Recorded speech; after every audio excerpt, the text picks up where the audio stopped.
जाथायखौ गावनो मावबाय दा गावसो दा लाजिनांगौमोन आरोना बेफोरबायदि जानायखौ नुनानै।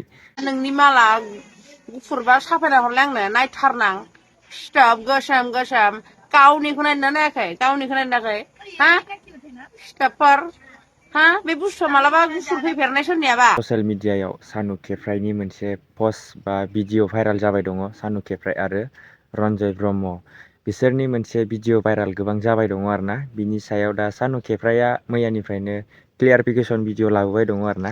बिनि क्लियारिफिकेसन भिडिअखौ नायोबा मिनिनोना रागा जोंनो गावसो उल्था दम दंबावो आरोना। मानो होनोबा जाथायखौथ' गावसोरो मावनानै लाखाबाय दा क्लियारिफिकेसनबो होफैबाय जे गोरोन्थियाव बेफोरबायदि निसा बुस्थु लानानै बेफोरबायदि जादों होननानै गावनो माने ससियेल मिडियानि गेजेरै बुंफैबाय।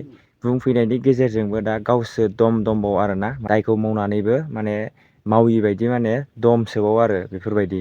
दाथ' दायखौथ' मावखाबाय मानो होनोबा बिसोरो सिगां जिथुनाखि सानु खेफ्राइ आरो बे रन्जय ब्रह्म बिसोरो मुलि फानबाय दङमोन नङा होनबा। बे समावनो बे जाथाया जानाय आरोना। भिउआ दासो गोसारबोबाय दङ। मानो होनोबा सानु खेफ्राइ बुंनाय बायदिबा बे भिडिअआ गावसिनि लोगोफोरनिफ्रायनो शेयार जादों आरोना। जाय बै भिडिअखौ शेयार खालामदों बैसोर मानसिफ्रा जाहैदों बिनियाव फैसा बिदोंमोन जाहैदों आरोना। मानो होनोबा बे भिडिअखौ आपलड खालामगोन नङाबा बेफोरबायदि होननानै। दा आरोबाव मोनसेबाव सानु खेफ्राइआ मोनसे क्लियारिफिकेसन होफैबावदों आरोना गोसोम गुफुरनि सायाव लानानै। आरो बेबो 10,000 5,000 बेफोरबायदि होगोन बेफोरबायदि बुंलायबावदोंसो आरोना। दा मा बुंनो जाथायखौ गावनो मावबाय दा गावसो दा लाजिनांगौमोन आरोना बेफोरबायदि जानायखौ नुनानै।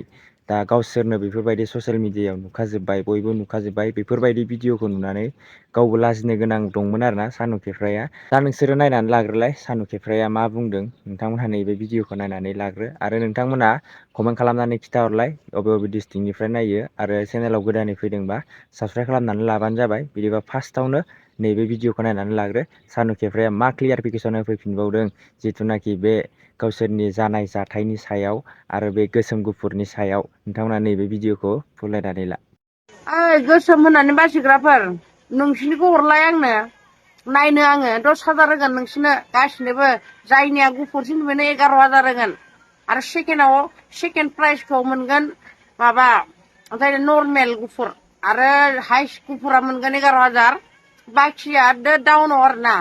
नायथारनां सोरनिया हाइस गुफुर नायथारनां हरलाय नोंसिनि सोरबा गार्लफ्रेन्ड दंब्ला जा नोंनि माला गुफुरबा साफायना हरलाय आंनो नायथारनां सिथोब गोसोम गोसोम गावनिखौ नायना नायाखै गावनिखौ नायना नायाखै हा सिथोबफोर हा बे बुस्थुआ मालाबा गुफुर फैफेरनाय सोरनियाबा हा सोरनियाबा गुफुर फैफेरनाय बै सार्जारि खालामग्राफोरनियासो गुफुर थायो फाग्लाफोर।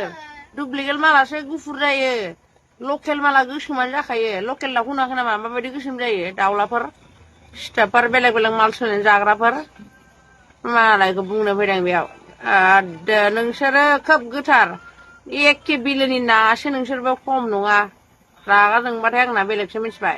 दाथ' बयबो भिडिअखौ नायनानै नुखाबाय। दा बिनिफ्राय गावसोर दंबावो आरोना। मा बुंनो जाथायाथ' जानानै थांबाय। बिनिफ्राय दा गावो माने निमाहा बिनानै थानांगौमोन जे लोंनानै बोरैबाफोर बेफोरबायदि जाफ्लांबाय होननानै गाव निमाहा बिनाय मोनसे थानांगौमोन आरोना। सानु खेफ्राइनि क्लियारिफिकेसन होबाय थानायखौसो नुबाय दङ नङा होनबा। बिनिफ्राय दासिमबो रन्जय ब्रह्मआ दासिमबो क्लियारिफिकेसन होफैनाय भिडिअ नुनो मोनाखै आरोना बे जाथायनि सायाव।